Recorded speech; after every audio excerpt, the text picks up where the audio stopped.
All right. So I'm going to show you how we do cheap white walls, I guess if you want to call it that. So basically, what we're going to do is we're going to take just our regular cheap little tire here. We pick ours up at the junkyard for $10 a tire, and we're going to turn it into a white wall. So what I like to do when I'm looking for them is find something that's got a circle that goes all the way around that you can actually follow. There's some that don't, they've only got writing. You can still do it, it's just harder because you don't have a line to really trace. But what we're gonna do here is we're gonna take 40 grit sandpaper and we're gonna sand or scuff anywhere that is gonna have paint. So, let's see if I move up closer, you can kind of see what I'm talking about with this line. So I'm gonna go from there all the way in, go around the whole thing. It's not really a whole lot of sanding that goes on. I mean, it's just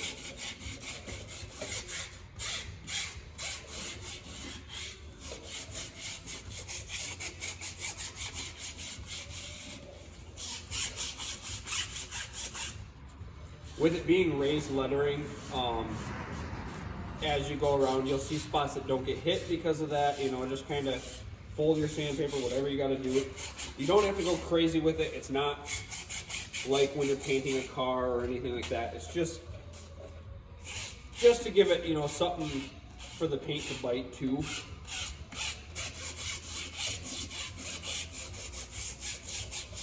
You can use a 40 grit. You can get away with an 80 grit. Whatever the heck you got. Just don't. I wouldn't really go any lighter than an 80 grit though.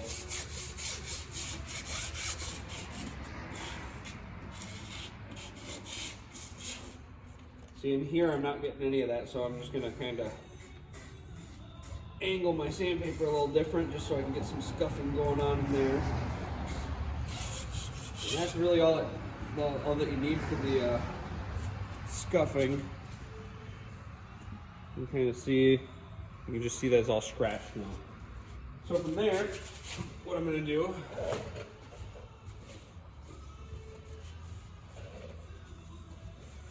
is I've got it's waxing degreaser. See if I can get this on camera so you can actually see. This is the same stuff that we use when we're wiping down cars and stuff. We get ours from the paint supply store. Honestly, I don't even know what it costs. I think it's like $17 or something. I don't think it's too much. That's a gallon of it. That'll last a long time for anything. Really, anything you paint, you should be using it, whether it's your valve covers or your whatever your little heart desires to paint. You should always be wiping things down after or before painting. So we're just gonna go around. I've got no good rags right now, so we're just gonna use paper towel. I'm sure there's people on here who are gonna yell at me for that for some reason, but it works in a pinch. I know because we do it a lot. With the degreaser, we're gonna try and wipe a little above that line too, because we're gonna have to tape off our line, and we want it clean so our tape actually sticks. So I just get this, you know, good and wet, and basically just keep going around for a while. I mean, it's not going to get to a point where you wipe it, nothing comes off. It's not like normal material like metal and painting hoods and stuff. I mean, this is rubber, so I'm fairly confident no matter how much you wipe it down, it's never going to come off clean. It's just we're trying to get the bulk of the crap anyways. I've done this a lot in the past. At one point with our car trailer, we were bored and the wheels were really gross, so we took the wheels tires off and painted the wheels black, and we painted the tires white walls just because we were I don't know, bored and wanted it to be a little different. My wife and I did that, and it looked real slick with the 50s cars getting trailered around and stuff. And it turned out well enough to where we had a lot of people chew us out for quote unquote wasting white wall tires on a trailer. They held up for, I mean, a couple of years. The only reason, honestly, that they didn't last as long as they probably could have is because it's a trailer. So, you know, we go into cities and construction and stuff, and, you know, running along a curb or something, kind of sands it off rather quickly. So that's about where I'm going to call it good for that. What I'm going to do now is that line, that hard line that I was telling you about, I'm going to go along in strips and tape that. I'm going to make sure I press hard enough to where that line's going to kind of show through the tape. And then I've got a razor blade, and I'm going to cut that out so only the inside is what's going to show. I'm going to try and get some tape around here too, that way my white doesn't feather over to this part. If it lands on the top part, I don't really care, because the first 10 miles it's going to wear off. But I'm going to lay it down here. I don't know if it's going to be the best view, but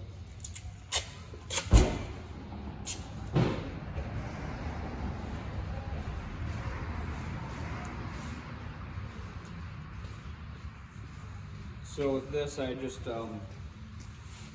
I go in short strips, that way I'm not wasting as much tape. You could go longer and have, you know, more overlap or whatever you feel like doing.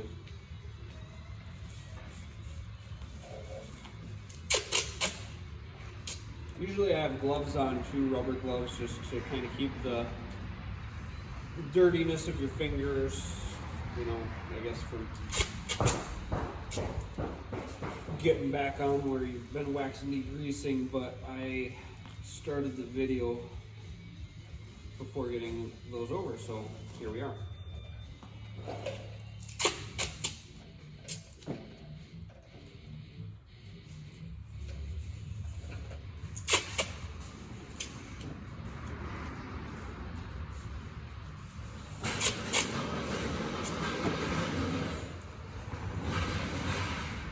These ones are going to be for my 36 Ford, which I've actually got the wheels right here for.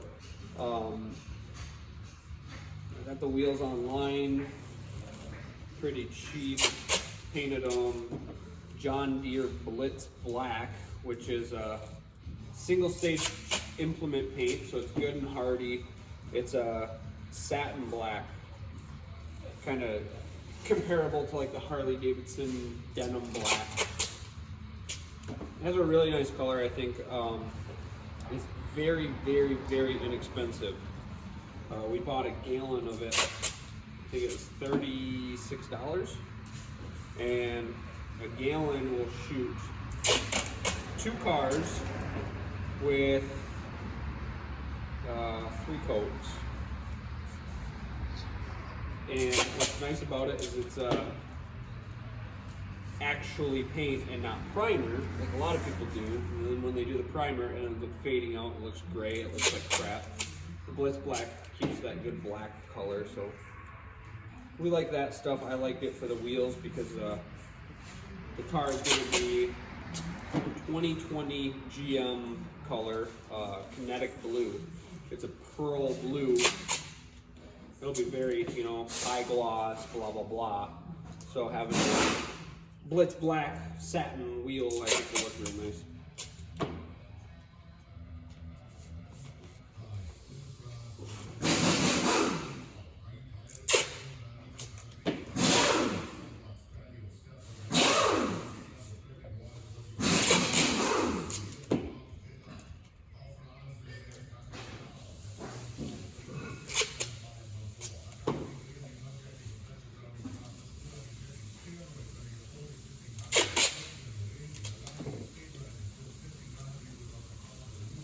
Yeah, so the wheels are 15 by 7 in the rear and a 15 by 6 in the front.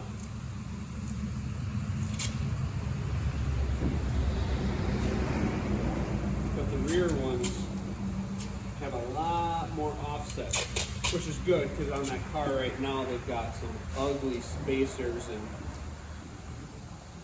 I hate spacers. So without the spacers, these tires should kick out nice where they should be, and have a good fat lip to, you know, look decent.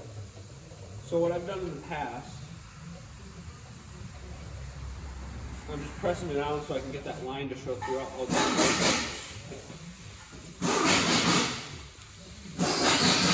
see if I can get it in the right angle. There's a line that goes all the way around. So either you can press it down really hard, or you can take a marker and just trace that line around. It gives you a little bit something to follow.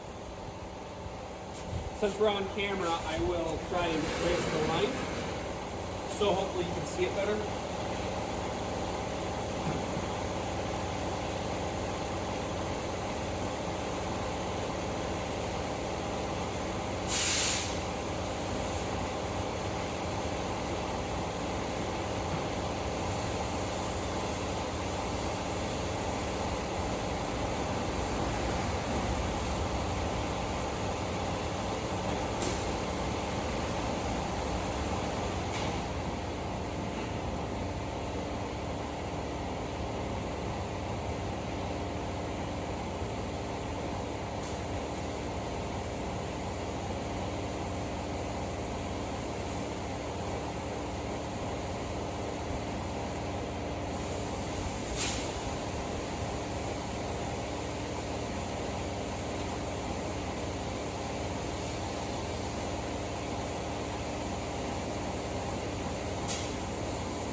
Okay, so there's a circle traced now.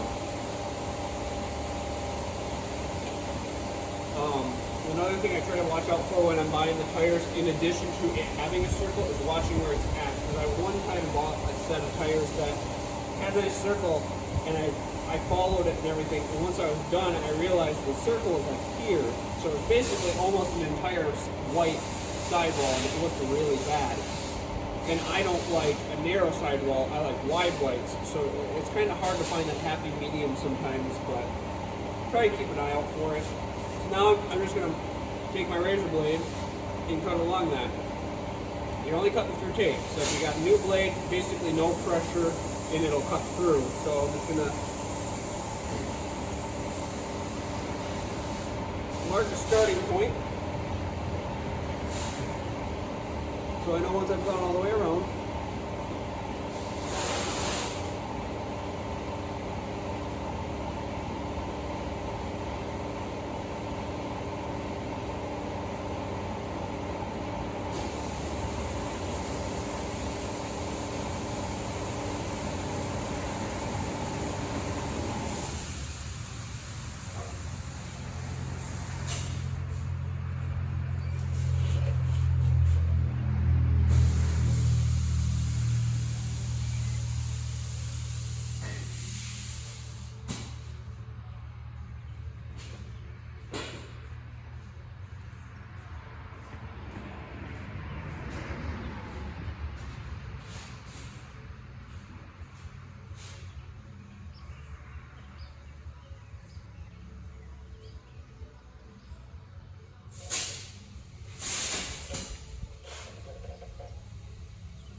And I know I see a lot of people wanting to do the white walls where they find one with raised white lettering, and you can grind the tire off to get through to that.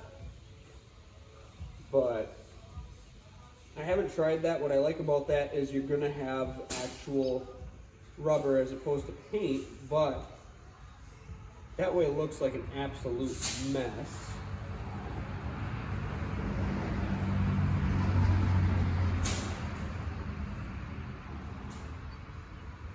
And I'm not honestly sold that you get a better result.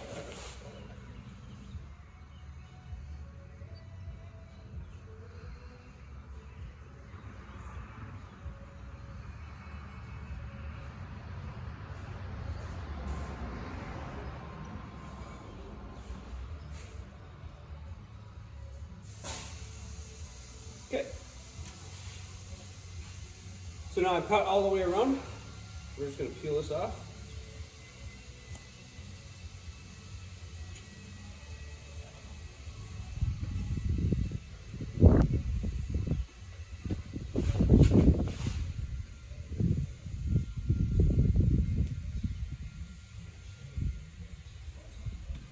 Anything that I'm doing here, whether it's moving the tire, peeling this tape off, I'm trying to keep from touching the front side because we've already degreased. So I pick up the back side, use this to get it started.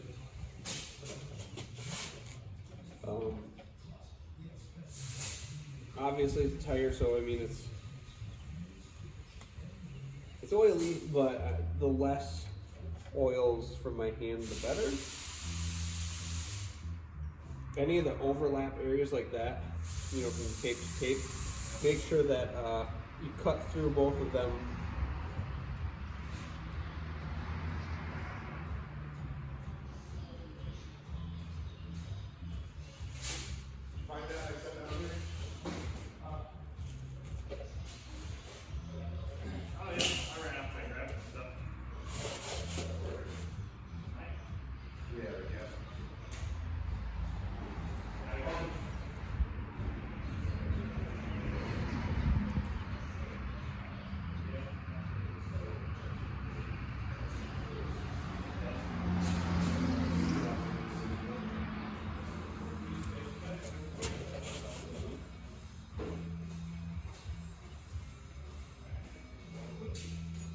Okay. So I really like to do this out in the sun, but I'm gonna keep it in here just on camera. Good sunny day, it just helps things kind of tack up faster and whatnot. So basically what we're gonna do, somewhere in this section, oh, it's behind my finger. So this is the paint that we use. It's the Rust-Oleum paint and primer. Make sure it's satin. Gloss obviously wouldn't look good. They call it Blossom White. Menards is where we buy it. I imagine any place that sells paint's got it.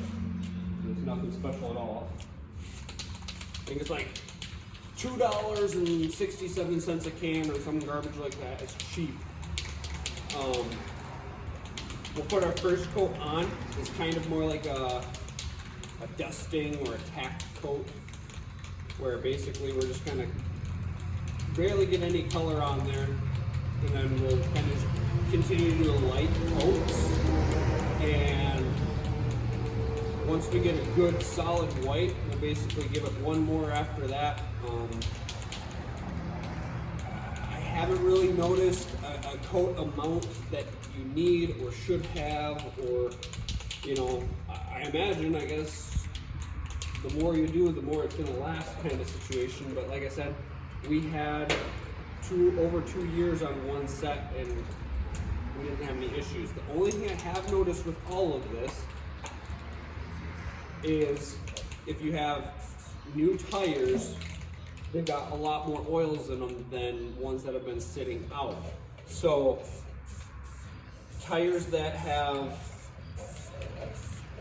been used, or even if they're new and they've just, you know, been sitting out in the sun, a lot more of the oils are dried out of them, so you'll have a better result down the road. I bought brand new tires and I did this with them, and they looked amazing. They were as white as snow. And then after a couple of weeks, I noticed they started to change color. They started to get a bit more dingy looking. And then after a month or two, they looked like white walls that were from the 50s. I mean, they had more of yellow, brown, I guess more like an oil color to them than white, which kind of sucked because they were on a good painted car. It's mostly why I like to buy used ones. You can go with Porta-Walls. You know, if you look those up, they're a little rubber sidewall, I guess, basically, and it gets mounted, or it gets put on the tire when the wheel is mounted, and that, you know, you should run a glue with it, that way it can stick to the tire. If you do that, it makes it a one-use thing, so I mean, they're only good with the tires. But I think you can get a set of those on eBay, Amazon, any of that stuff. You're anywhere from $70 to $100. Ideally, that's the route I wanted to run with this specific car, but I've got bigger tires in the back than I do in the front, and they only come in a set of 4. So I'd have to buy 2 separate sets, and me wanting the wide whites, I believe it was 120 for the one set and 80 for the other.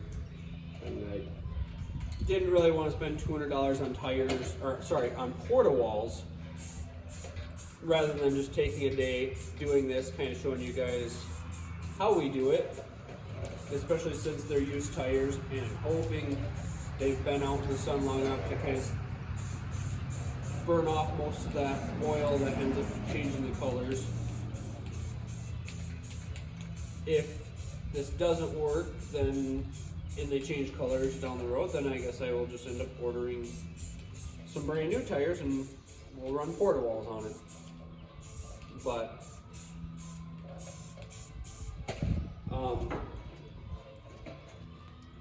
it's kind of taking this color here. This one having all these cut grooves. You probably noticed when I brought it up there, it's not smooth tire like, oh shoot, well my other tires are over there. Sometimes they only have the lettering, they don't have all these little cuts into them. If they do have that, just make sure that you're spraying from both angles, because if I only sit at one angle and spray, the moment that I walk to the other side, there's going to be black on the other side. So, you know, just some of those stupid little things. Make sure that you're getting good coverage evenly, and just kind of keep an eye on the stuff.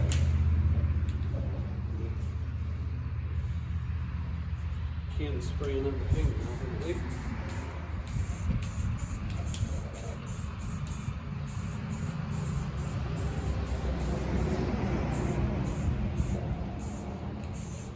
With this being a paint and primer in one, it's nice because it, you know, it's just everything all at once. We don't have to sit here and waste time waiting for primer, waiting for paint, you know, all that garbage. It's just spray it once and walk away.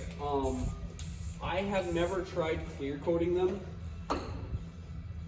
I suppose if you're going to, I would use a satin clear, or even maybe a flat clear. I feel like the actual white walls kind of have a little bit more of a satin look to them than a flat. They definitely don't have a gloss, but I would say if you're going to try and clear them, use a satin. But like I said, I've never done it. We always just run this. It's satin.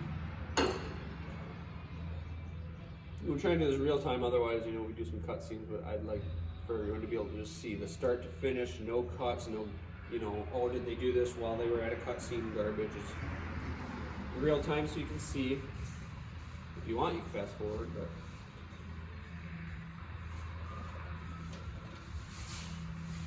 like I said, usually it's out in the sun, so it's gonna go a lot quicker, especially with thin coats. I really want to just go put it out in the sun and let it bake for a second, but Christian's over there being mean off camera. So what I'm gonna do here, I'm gonna give it one last little cat coat here, and then I'm just gonna go put it over in the sun with you guys. Hey Christian, we're gonna go in the sun, grab the camera. Oh, okay. I don't want to do any cut scene. I want them to see, you know, that way there's no Sure, yeah, sure. questioning garbage. Anybody want some junk? We've got lots of junk. That we do. Junk. The XB, junk. No, the XP This is thing? cool. Not ours, but also junk. That, mine, junk. Junk, not ours. Our junk. Behind that, not ours, junk. Junk. Kinda junk, but pretty cool junk. Also cool junk. Everything there, junk. This, junk. Yeah. Junk.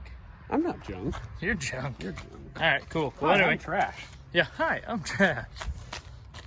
Okay, so Jordan, show us what we're doing. Well, now I'm just going to peel it off so they can see. Oh, okay.